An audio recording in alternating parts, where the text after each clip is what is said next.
राशिद भाई वैसे रहते हैं इस्लामाबाद में, तो उन्हें पता होती है इस्लामाबाद की खैर खबर होती है। Yahya Husaini has also joined us. क्या हाल है आप दोनों का? Good morning. जल्दी से पहले तो राशिद भाई, क्योंकि हमारी ये बात हो ही रही है, there is no stadium in Islamabad, और जो एक बनाने वाली बात हुई थी वो बन रहा है, कुछ आपको ऐसी खबर है? इसमें थोड़ा सा इशू ये आ गया था कि जोन 3 में लगता है मार्गिला के जो इलाका है उसमें आप कंस्ट्रक्शन नहीं कर सकते। ये सीडीए के लॉज हैं, ये गवर्नमेंट ऑफ पाकिस्तान के कैपिटल के, राइट। जिसकी वजह से शायद D12 की तरफ चला जाए, वहाँ बने। वहाँ पहले भी ऐलानात हुए थे और current cricket board Mohsin Naqvi साहब ने भी शायद इसका ऐलान किया था, मुझे याद नहीं था इसे। लेकिन D12 एक ऐसी जगह है जहाँ पे एक स्टेडियम बन सकता है। और इस वक्त ज्यादा ट्रैफिक या इस वजह से है कि स्टेट सिक्योरिटी दी गई है, जिसमें आपको अंदाजा होना चाहिए कि बहुत फुल प्रूफ सिक्योरिटी होती है, जिसकी वजह से सुबह या रात में जो मैचेस होंगे उसमें इश्यूज आएंगे।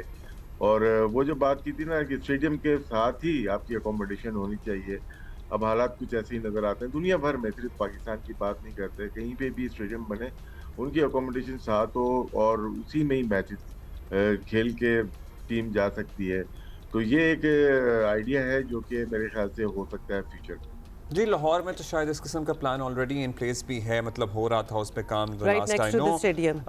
या अस्सलाम वालेकुम। ज़ाहिर है हम ट्रैफिक की तो बात कर रहे हैं, लेकिन हम लोगों से दरख्वास्त करेंगे, अच्छा हम ये नहीं कहेंगे कि जी आप बस, हमें पता है आपको तकलीफ हो रही है, हमें पता है आपको तकलीफ हो रही है, कह रहे हैं डील विद इट, लेकिन देख लें, कोशिश करें, क्योंकि this is also very important. और थोड़ा सा टाइम मैनेजमेंट की करना पड़ेगा ऑब्वियसली। जब आपको पता है कि मैचेस चल रहे हैं तो आप अपने घरों से ज़रा जल्दी निकलें, लेकिन इट्स अ गुड थिंग। मतलब अंदाज़ा करें the time when we did not have international cricket, और एक लगता था कि आइसोलेशन सी एक थोड़ी सी चल रही है, जो एकदम हमें धचका मिला था ना, जब एक टीम, एक बैनुल-अक़वामी टीम ये सोचना शुरू हो गई थी कि वो वापस चले जाएं, उससे बहुत बेहतर ये है कि हम अपने मुल्क की खातिर थोड़ा सा सड़क पे इंतजार कर लें। लेकिन जाहिर है जो इमरजेंसी में हम होते हैं उस वक्त जिन्हें पहुंचना होता है। Let's talk about cricket now Yahya. और ये पहले तो बता दें, क्योंकि अभी हमने सलमान अली आगा को भी सुना और वो कह रहे थे कि जी नया टैलेंट जो है वो भी हम आजमाएंगे। सो प्लेइंग 11 क्या होगी फिर? कोई सरप्राइजेस, एनी सरप्राइजेस देयर? सबसे पहले तो हम आपको, अब्दुल्ला और राशिद लतीफ़ साहब, आपको अस्सलाम वालेकुम। और थोड़ा सा मैं स्टेडियम के बारे में बात करना चाहूँगा। देखें, बैठकर बात करना बहुत आसान है, लेकिन रियलिटी को भी अंडरस्टैंड करना चाहिए। 30 से ज़्यादा मुल्कों में मैं गया हूँ, दुनिया में कहीं स्टेडियम के साथ होटल नहीं होता। जो इंटरनेशनल क्रिकेट काउंसिल का SOP है कि 30 मिनट की ड्राइव होनी चाहिए। दुबई जो कि एक ऐसा शहर है जो किसी इंटरनेशनल टीम को होस्ट नहीं करता, बल्कि एसोसिएट मेंबर मुल्क की टीम UAE उनका होम ग्राउंड है, वहां पर भी टीमें ट्रैफिक में फंस जाती हैं अगर वो प्रोटोकॉल को फॉलो नहीं करेंगी। अभी आपको मैं एक वाकया बताऊं, टेस्ट मैच था इंग्लैंड का। इंग्लैंड के खिलाड़ी जो हैं वो साइकिलों के ऊपर जो है अब वो स्टेडियम पहुंचे हैं। तो ये सारी चीजें चलती रहती हैं, और अगर इंटरनेशनल टीम पाकिस्तान में मौजूद है, थोड़ा सा आपको सेक्रीफाइस करना पड़ेगा। एक जमाना था कि नेशनल कराची में मैच होता था, कारसाज से रोड बंद कर दिया जाता था, 2 बड़े अस्पताल इधर मौजूद हैं, लेकिन अब तो आप कैब करें और बिल्कुल स्टेडियम के गेट पे उतरें, चीजें आसान हो रही हैं। लेकिन मैच की वजह से अगर ये कहा जाए कि सारी सिक्योरिटी और सारा जो है रोड है बंद हो गया है, थोड़ा सी मेरा ख्याल है लोगों को भी इसका इदराक करना पड़ेगा। थोड़ा सा वैसे Yahya, I can not even imagine कि हमारे क्रिकेटर्स या हमारे मेहमान क्रिकेटर्स आए और वो साइकिलों पे कहीं जा रहे हो। मतलब India, Pakistan, Bangladesh, Sri Lanka, I can not imagine कि हम साइकिलों पे हो। Can you? मतलब हमारे तो इतने मेजर सिक्योरिटी कंसर्न। वैसे यही इंटरेस्टिंग पॉइंट था मुझे, 30 मिनट वाला मैक्सिमम डिस्टेंस है ना, 30 मिनट की दूरी पे हो सकता है, या ये जो रूल आपने बताया है, to be honest we did not know about this, ये 30 मिनट के डिस्टेंस वाला। से अगेन जी बिल्कुल। तो देखिए, चीजों को अंडरस्टैंड करना पड़ेगा, और दुनिया भर में जो डायनामिक्स है वो नहीं है ना एशिया में, आपको ये भी अंडरस्टैंड करना पड़ेगा।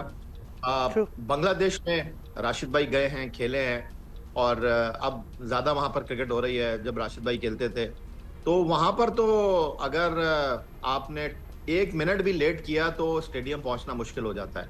खैर, ये सारी चीजें चलती हैं। आप मैच के हवाले से बात कर रहे थे, मैच पे आ जाते हैं जरा जनाब। और प्लेइंग 11 की बात कर रहे हैं। Favourite is Pakistan in Pakistan versus Zimbabwe. What is going to be our playing 11? Yahya, what is your news about it?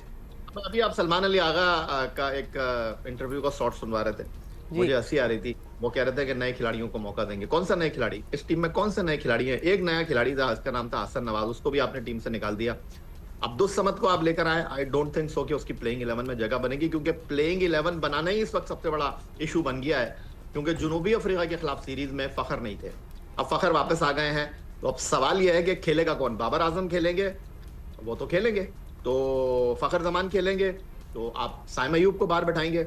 अगर फखर भी खेलेंगे, बाबर भी खेलेंगे, साइम भी खेलेंगे, साहबजादा फरहान भी खेलेंगे, तो इसका मतलब यह है कि और नीचे आएंगे आपके कप्तान सलमान अली आगा। तो अगर वो और नीचे आएंगे, तो और कितना नीचे आएंगे वो, फिर उनकी टीम में जगह कैसे बनेगी?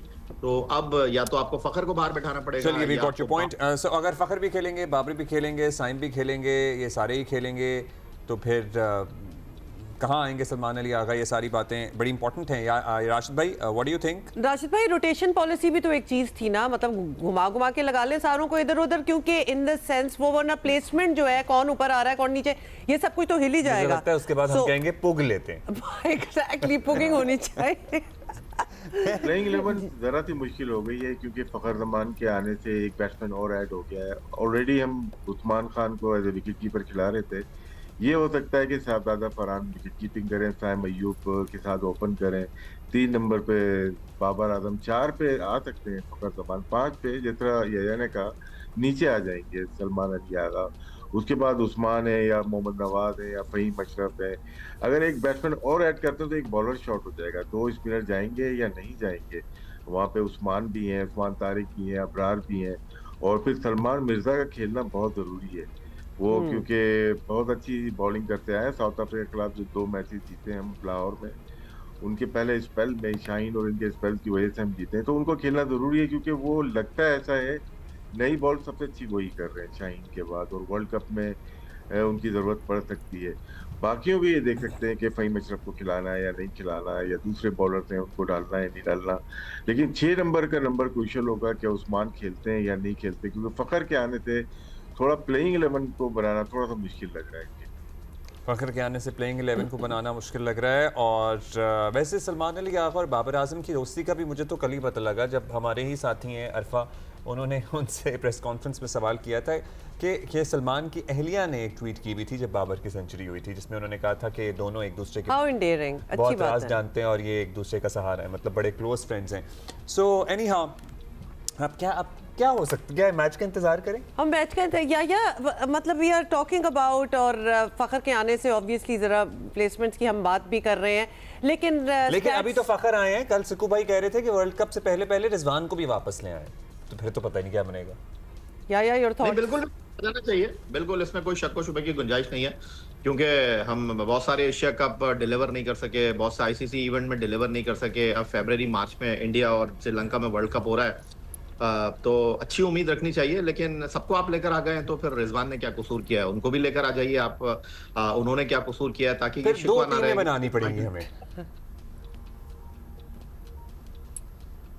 वो तजर्बे पे बात कर रहे थे, लेकिन तजर्बा कारकर्दगी बड़ी कंफ्यूजन हो जाती है। हर कोई आ जाएगा तो फिर कैसे?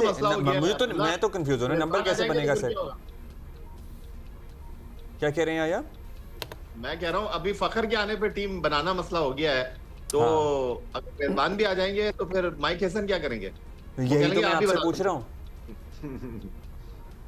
अच्छा जी राशिद भाई, अब जरा ये बताएं, लेट्स टॉक अबाउट, हम अपनी टीम फॉर्मेशन वगैरह की बात तो कर ही रहे हैं, लेकिन let's talk about Zimbabwe as well, because obviously you need to study the opponent too. Is it a strong team? Are there new players in it? क्योंकि हम कुछ स्टैट्स बता रहे हैं, जिसमें हमने बताया है कितने हुए हैं हमारे 21 थे, हमने काफ़ी मैच आए, उन्होंने 4 ही जीते हैं, बाकी सारे हमने जीते हैं। सो या इस टूर्नामेंट के लिहाज से अगर देखा जाए पाकिस्तान काफी स्ट्रॉन्ग है, और जिम्बाब्वे टीम अच्छी है। अपने होम ग्राउंड पे उनकी कामयाबियां बहुत ज़्यादा है। अभी प्रीवियसली भी वो अफगानिस्तान के खिलाफ खेले, श्रीलंका के खिलाफ खेले, वेस्ट इंडीज के खिलाफ खेले, उसमें कामयाबी मिली है। लेकिन हमारे यहाँ पे होम सीरीज में थोड़ा सा मुश्किल हो जाता है। सिकंदर रजा आउटस्टैंडिंग है, लाहौर कलंदर से खेलते हुए हैं, वो एक ऐसे प्लेयर हैं, बरी है इनके पास, अच्छे प्लेयर है, इवन है, तो इस तरह के प्लेयर्स हैं। लेकिन T20 को पूरे को हासिल कर जाना पाकिस्तान के खिलाफ थोड़ा सा मुश्किल लगता है, नामुमकिन नहीं है, लेकिन वो भी टीम को डेवलप कर रहे हैं, वो भी तैयारी कर रहे हैं, अपने वर्ल्ड कप के लिए तैयारी कर रहे हैं। उनके लिए ये प्रिपरेशन बहुत अहमियत की हामिल है कि वर्ल्ड कप से पहले उनको इतनी बड़ी सीरीज मिल गई और वो भी सब कॉन्टिनेंट में मिली है, तो वो अपनी तैयारी करेंगे और यंग प्लेयर के साथ आएंगे। अच्छा, हम बात कर रहे थे, ज़ाहिर सभी की बात कर रहे थे, याया भाई, बाबर ने साउथ अफ्रीका के खिलाफ T20 में निस्फ सेंचुरी की, फिर अभी श्रीलंका के खिलाफ उन्होंने सेंचुरी कर दी।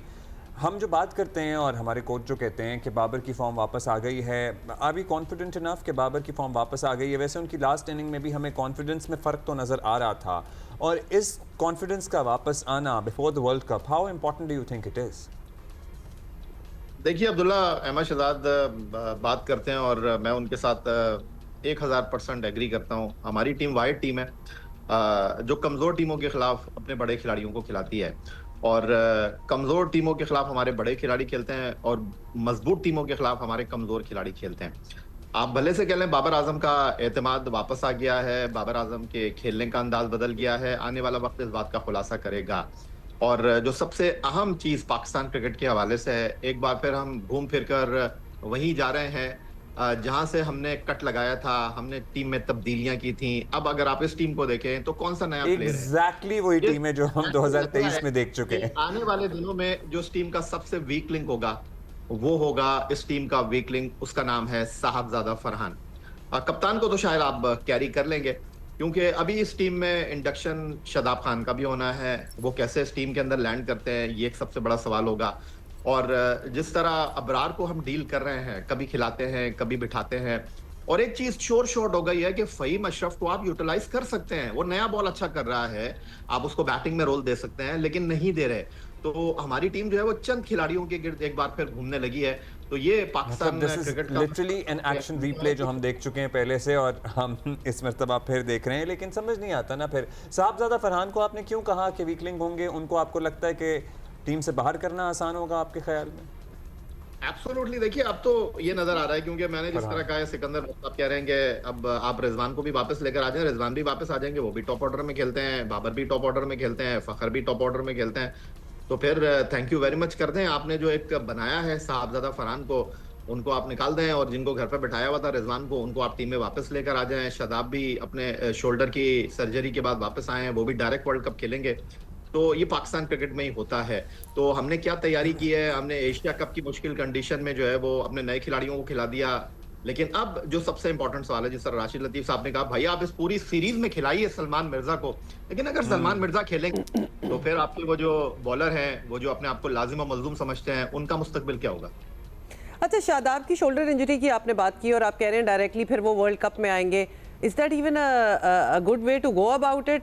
मतलब इतनी बड़ी injury and then he should be a part of some other series to get into the zone. Rashid भाई, मतलब डायरेक्टली ऐसे कैसे होता है? जो डिस्कशन चल रही है, हम वापस वहीं पे आ गए जहाँ से हमने खत्म किया था। एक टीम को हम बिल्ड कर रहे थे। नंबर 1 हमारे हसन नवाज और Mohammad Haris as a opener introduce हुए थे और उन्होंने सही परफॉर्म किया था। बात दुरुस्त है कि जब मुश्किल पिचेज आई बांग्लादेश में, वेस्ट इंडीज में, एशिया कप में, ट्राई सीरीज में, वहाँ पे उनको आजमाया गया और वहीं पे चेंजेस भी आती रही और नंबर पीछे किए गए और उसके बाद दोनों ही बाहर हो गए। वो पैनिक बटन जो दबाया था उसकी वजह से हम दोबारा वहीं पे आके खड़े हो गए कि रिजवान की भी बात हो रही है। मेरे ख्याल से रिजवान इस फॉर्मेट में अभी डिजर्व नहीं करते। साहबजादा फरहान और उस्मान का हमने फैसला किया था, तो दोनों को रखना चाहिए। अगर वो आ जाता है टीम और फिर शादाब भी आ जाते हैं, तो टीम तो हम 2023 के वर्ल्ड कप जो हम इंडिया में खेले थे वही टीम आके खड़ी हो जाएगी। तो हम कुछ सीखेंगे नहीं और फिर हमारे लिए बड़ा मुश्किल हो जाएगा इस टीम के साथ कम्पीट करना, क्योंकि अगर हम प्लेयर बाय प्लेयर फोकस होते हैं तो साहबजादा फरहान पावर प्ले में अच्छा खेलते हैं, लेकिन उनका सबसे ज़्यादा रेशियो है डॉट बॉल खेलने का, 49 का है उनका। उसके बाद बाबर आजम आते हैं, उनका भी है कि वो इतने तेज़ नहीं खेल पाते। फिर सलमान अली आगा हैं। ये 3 बैटर्स ऐसे हैं जो कि T20 में अच्छी पिचेस के ऊपर शायद थोड़ी मुश्किलात ज़रूर हो। फिर बॉलिंग में अगर हम शादाब को अकोमोडेट करते हैं तो एक बॉलर आपका स्पिनर मिस होगा। वैसे हम अकोमोडेट क्यों कर रहे हैं? मुझे हम शादाब, यही तो सवाल है। शादाब की बहुत अरसे से और यही अक्सर ही कहते हैं कि जी वो आएंगे वापस, लेकिन क्यों? Why are we accommodating someone? इन पाकिस्तान तो क्रिकेट अच्छे टीम रहे हैं, वो इंजरी की वजह से रहे हैं कि हाँ, बात बट है तो राशिद फिर भाई यही सारी बात है। राशिद जब भाई, किसी आपको को भी कर देते हैं, फिर अकोमोडेट करना accommodate। होता है तो almost it feels like you have to, you don't have a choice. तो अकोमोडेट वाला टर्म जो है ना, वो लगता है कि बस जबरदस्ती है, करना पड़ रहा है। अकोमोडेट करना है। तो कतर में राइजिंग स्टार्स जो हैं उनमें भी बच्चे बहुत ऐसे हैं जो आगे हमें बड़े ब्राइट नजर आ रहे हैं।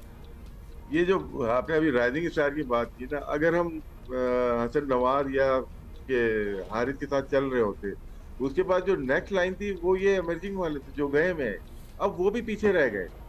अब वो भी पीछे रह गए, उनको मौका कब मिलेगा? T20 फॉर्मेट ऐसा है जहाँ पे आपको यंग प्लेयर को ट्राई करना चाहिए। हाँ, वनडे और टेस्ट मैचेस में आप एक रख लें बेंच मार्क, यार हमें जीतना है, सीनियर प्लेयर के साथ जाना है, थोड़ा एक्सपीरियंस होना चाहिए। लेकिन वनडे इसमें T20 में आपको प्लेयर्स को इंडक्ट करना पड़ेगा।